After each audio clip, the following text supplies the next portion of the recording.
મને ખબર પડી કે છેલ્લા કેટલાય મહિનાઓથી મને અનામી રીતે નફરતભર્યા મેસેજ મોકલનાર બીજું કોઈ નહીં પણ મારી ગર્લફ્રેન્ડ જ હતી. અમારા સંબંધો દરમિયાન મારું વજન ઘણું વધી ગયું હતું અને લાંબા સમય સુધી મને એવું લાગતું હતું કે તે મારી સાથે જેવું વર્તન કરે છે તે યોગ્ય છે.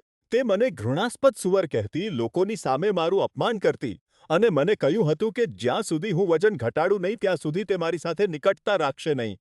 અમારી પાસે જે કંઈ પણ હતું, લગભગ દરેક વસ્તુના પૈસા હું જ ચૂકવતો હતો. મને ખાતરી હતી કે પરફેક્ટ બનીને જ મારે તેનો પ્રેમ કમાવવો પડશે. પણ પછી એ મેસેજ આવવા શરૂ થયા. મહિનાઓ સુધી અજાણ્યા નંબરો પરથી મારા શરીર વિશે ખૂબ જ ખરાબ મેસેજ આવતા હતા.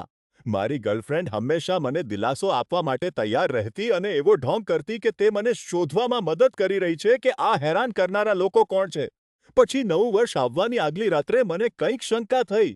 મેં તે નંબર પર ફોન કર્યો. મારી ગર્લફ્રેન્ડની બેગની અંદર રહેલો ફોન વાઇબ્રેટ થવા લાગ્યો. તેણે ખાસ કરીને મને અનામી રીતે હેરાન કરવા માટે એક બર્નર ફોન ખરીદ્યો હતો. તે મને નકામો અને એકલો અનુભવવા માંગતી હતી, જેથી હું તેના પર નિર્ભર રહીશ. આખરે મારા ધીરજની હદ પૂરી થઈ ગઈ.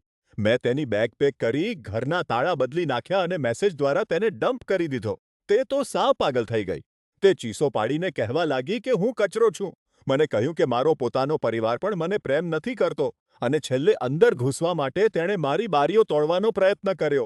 તેણે સોશિયલ મીડિયા પર પણ જૂઠું બોલ્યું અને દાવો કર્યો કે મેં તેને નવું વર્ષ આવવાની રાત્રે ઘરવિહોણી કરી દીધી છે.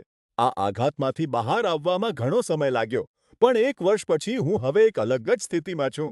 મેં વજન ઘટાડ્યું તણાવ સહન કરવા માટે દારૂ પરની નિર્ભરતા છોડી અને અંતે મને સમજાયું કે મારું કદ ગમે તે હોય, હું ક્યારેય અપમાન સહન કરવા માટે યોગ્ય નહોતો. 2 વર્ષ સુધી હું બીજાના પગ નીચે દબાયેલો રહ્યો, પણ હવે હું કોઈને ફરીથી મારી ઉપર સવાર થવા નહીં દઉં.